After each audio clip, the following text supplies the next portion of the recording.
खुदाई के दौरान जमीन के नीचे से निकला हजारों साल पुराना मंदिर, और वह भी हमारे भगवान शिव का। आपने अब तक कई बार जमीन के नीचे से शिवलिंग निकलने की कहानियां सुनी होंगी, लेकिन क्या आपने कभी पूरा का पूरा शिव मंदिर को जमीन से बाहर आते देखा है? ये चमत्कार हुआ था साल 1997 में। कर्नाटक के बेंगलुरु शहर में स्थित कदु मल्लेश्वर मंदिर के सामने की एक खाली जमीन पर यह घटना घटी थी।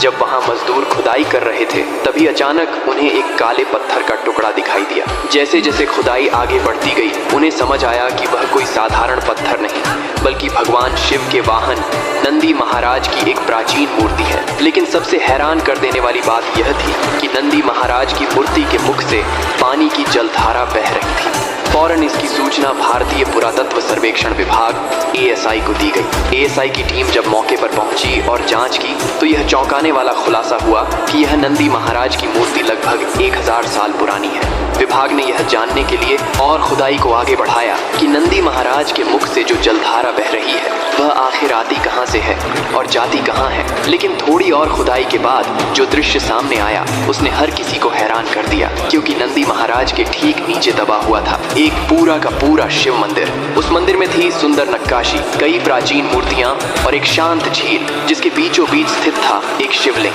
सबसे आश्चर्यजनक बात यह थी कि नंदी महाराज के मुख से गिरता जल बिल्कुल सटीक शिवलिंग के ऊपर गिर रहा था। ना कोई पाइपलाइन, ना कोई जल स्रोत, फिर भी वह जल गंगा जल की तरह बिल्कुल शुद्ध और निर्मल था। आज तक ASI यह नहीं समझ पाया कि वह जल आता कहां से है, लेकिन शायद यही वह बिंदु है जहां विज्ञान की सीमाएं समाप्त होती हैं और भगवान की लीला शुरू होती है। अगर आप भी महादेव के सच्चे भक्त हैं, तो दिल से बोलिए हर हर महादेव।